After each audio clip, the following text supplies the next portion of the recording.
Hey guys, welcome back to Tower of God, a new world. In today's video, I wanted to take a look at Child Endorsi, have a chat about her. A massive shout out to Ariadne. I'm probably butchering that name on Discord, I apologize. But let me know about the Endorsi Evan combo. Now, it's not the most reliable thing, but as you can see, we're just under a 3x deficit on this stage, and we are able to clear it with the Child Endorsi as the carry at only 3 green. Now, I am not saying Child Endorsi is the best. I'm not saying you must go out and pull her.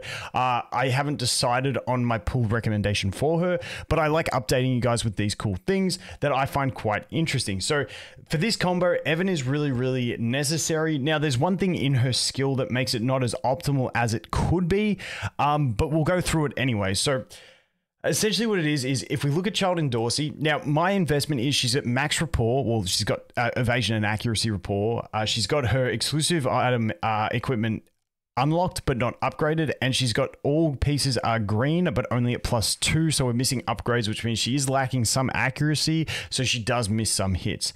But basically what we're looking at is this ability here. Endorsi focuses to enhance her swordsmanship. Her basic attacks turn into AoE attacks for 10 seconds, and her attack increases proportionate to the HP she has lost at the time of skill activation. Now that's the key thing, at the time of skill activation. Now this can either sometimes be a good thing, it can sometimes be a bad thing, but just know it is at the time of skill activation.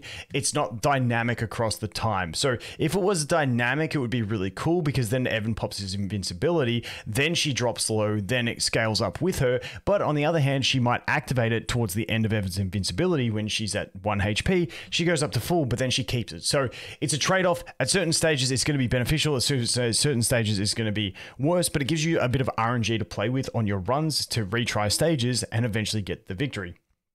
But keep in mind, mine is only at 3 green, so this 1.5% increases as you get dupes of her, and her attack increases by 1.5% for every 1% of her lost HP.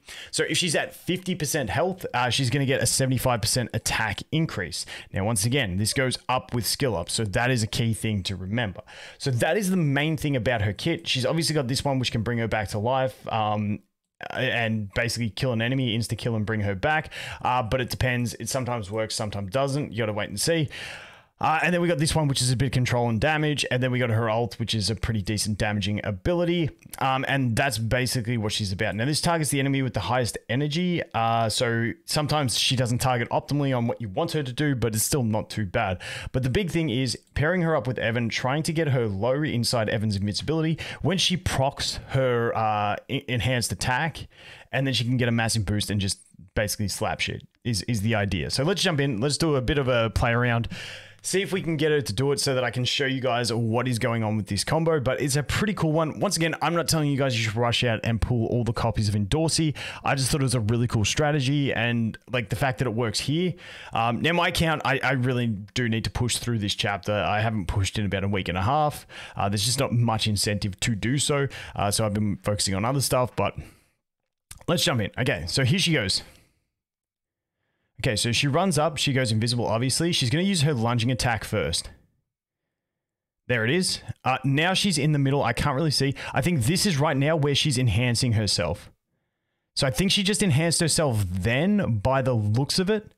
Now, it doesn't show the buff on her head. That's the thing. I never see the buff on her head, but you can see we're getting splash damage that I'm pretty sure is coming from her. So I reckon she was around 30 to 40% health when she actually activated it. But like I said, unfortunately, it doesn't really appear too well. It's not like the most obvious thing to look at. So there she goes. She's dropped, but she did get clutched the kill with the serpent thingamabob. So she is back up again. She's probably going to die here. This is probably just a bad run. So let's see. No, she has gone up. She dropped down, but the hammer... Oh, there she goes. Okay, there's the ult on the guy at the back. Once again, her accuracy is lacking a little bit, but here we go. She's going to go ahead and kill this guy, hopefully. There we go. Ultimate on the big hammer dude. And there we go. Can we get the kill? Can we get the kill? No, he's going to hammer us. He's going to hammer us. And she's already used her revive, so you get the idea. Now we can eventually get this. We'll do one more playthrough, and if not, I'll get it. But like I said, it's a bit RNG based depending on where her HP is when she activates it. It's really hard to see her activate this thing, and from what I can tell, it doesn't show up as a buff on top of her head, which is very interesting because it is a limited time buff. Now the time of the buff does go up with dupes as well, which is a really interesting thing.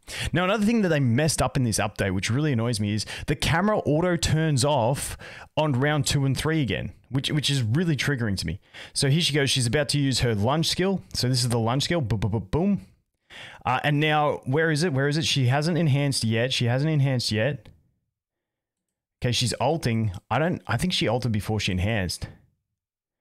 Dude, it's so hard to see the enhance. It's a very unclear animation.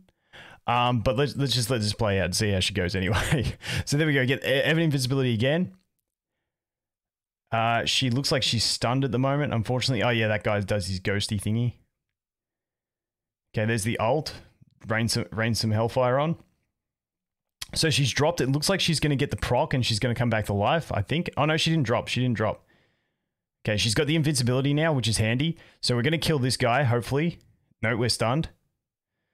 We're stunned. Oh, rip. So now she's going to drop the hammer on him. And should come back. There you go. She's come back. Now she's going to ult. But it's going to be on the other guy, I think, is it? No, it's on him. Okay. And now it's a basic attack fight. Unless she got the lunge in. She got the lunge in. And there you go. There's the kill. So that is a look at it. Like I said, she's actually really hard to watch and know when she's proccing her stuff. A lot of other characters, it's really obvious when they're doing their thing. For instance, Bomb, you can tell when he's putting his buff on someone. You can tell when it's on there. But hers, I find it really hard to keep track of. But like that one, you saw that she took use of that the revive. She got the kill on the revive, came back, killed one dude, moved on to the next one, and goes on. But I definitely think to do this type of thing, you really do need Evan in the team. Now, I'll just bounce out quickly and show you guys like the investment into her, just so you guys know where I'm at. But once again, it's not saying that you might like.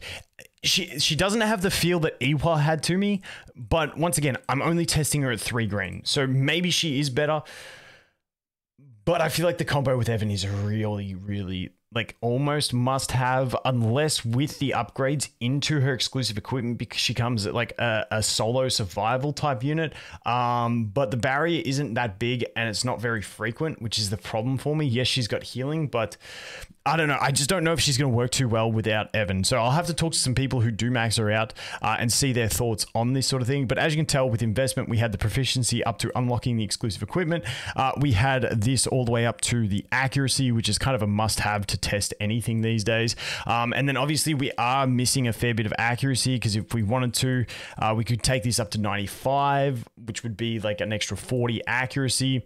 And we could take this one up to, how much accuracy could we get? 40. So we could get another 50 accuracy, which would help us. But, you know, it's not the end of the day. But we are also missing out on some damage. Obviously, you know, some extra crit rate, some extra crit damage, some extra attack. That would definitely help her damage as well with the multiplication and stuff like that. So that's just a basic rough idea. I just wanted to show you guys this idea. If it's something you want to experiment with.